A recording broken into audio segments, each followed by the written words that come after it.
আজকের পৃথিবী নারীদেরকে সমান অধিকার দিতে বলে, ইসলাম ন্যায্য অধিকার দিতে বলে। ইসলাম কি দিতে বলে? সমান দিলে সব সময় সমতা হয় না, ন্যায্য দিলে সব সময় সমতা, ন্যায্যতা যেটা যৌক্তিকতা সেটাই হয়। সমান অধিকার দিলে মারামারি ছাড়া কিছু হবে না। পশ্চিমে যান, কোনো সংসার বলতে কিছু নাই। গত সপ্তাহের কথা, নিউজিল্যান্ডের একটা শহরে অকল্যান্ডে আমাদের এক প্রবাসী বাংলাদেশি ভাই বুয়েটিয়ান, ওনার বাসায় উনি নিয়ে গেলেন ফজর নামাজ পড়ে, মসজিদ থেকে পাশে ওনার বাসা। তো ওনার বাসায় গিয়ে আমি একটু আশপাশে কিছু গাছ টাছ দেখলাম, দেখে বের হচ্ছি। উনি আমাকে দুটা জিনিস দেখালেন। এক হলো বললেন যে ভাই আপনি যে সবজি চাষ করেন ঢাকায়, ওই ভিডিও দেখার পর আমার ওয়াইফের চাপে আমি এই যে লাউ গাছ লাগাইছি, সেই লাউ গায়ে অনেক লাউ ধরছে। চিন্তা করলাম আমরা কাজ করছি এখানে 11,500 কিলোমিটার দূরে আমল হয়েছে আলহামদুলিল্লাহ, 11,500 কিলোমিটার দূরে।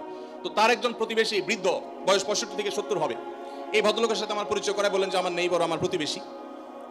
তো আমি বললাম যে তার বাসা যে শুনশান নীরব, ব্যাপার কি? তো বলে যে তার বাসায় কেউ নাই, তার কোনো ফ্যামিলির সদস্য নাই, 20 বছর সে এই বাসাতে আছে, কোনো সদস্য নাই, বয়স 65 থেকে 70। গায়ে দেখি যে ময়লা আবর্জনা লেগে আছে, ভোরবেলা করতে গিয়ে কাজ করে আসছে, পরিশ্রম করে খায় দায়। আমি অবাক হয়ে গেলাম। আমাদের দেশে একজন বৃদ্ধ মানুষ 20 বছর ধরে একা একা তিনি উপার্জন করে চলতে হয়, তার দেখভাল করার কেউ নাই। এটা কি কল্পনা করা যায়? আপনি যদি ট্রাভেল করেন সারা দুনিয়াতে দেখবেন বৃদ্ধ বৃদ্ধ মহিলা 60, 65, 70, 80 বছর একা একা ট্রাভেল করছে, কেউ তাদের সাথে নাই। ইসলাম যে পরিবার ব্যবস্থাপনা রেখেছে, এটার উপরে পোদ্দারি করতে গিয়ে গোটা পৃথিবীর বেশিরভাগ দেশগুলো নিঃস্ব হয়ে গেছে।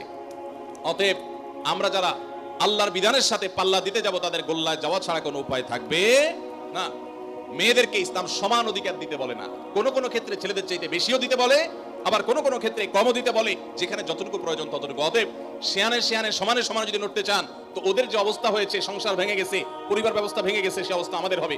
আমি ওই ভাইকে জিজ্ঞেস করলাম, এই লোকটা ফ্যামিলি ছাড়া কেন থাকে? কারো কি একা থাকতে ভালো লাগে? তখন তিনি আমাকে বললেন, ভাই সাধে থাকে না, এই জন্য ফ্যামিলি ছাড়া থাকে যে বইয়ের সাথে তো 2 দিনে বেশি 3 দিন বনবে না। নিয়ম হলো, আইন হলো, বেশিরভাগ উন্নত দেশগুলোর আইন একই রকম।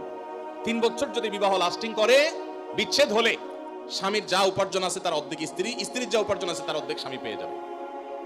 এই আইনের কারণে মানুষ বিবাহ করতে চায় না, অবৈধ সম্পর্ক দিয়ে সে কাজ সারে, যার কারণে সন্তান হয় না, জেনারেশনের মধ্যে গ্যাপ তৈরি হয়ে যাচ্ছে। আল্লাহ তাআলা আমাদেরকে ইসলামের মতো সুমহান জীবন বিধান দিয়েছেন, এর চেয়ে যৌক্তিক, এর চেয়ে সুন্দর, এর চেয়ে সুখ, এর চেয়ে দাম্পত্য শান্তি আর কোন সমাজে কল্পনা করা যায় না। আল্লাহ তাআলার শুকর সেজন্য।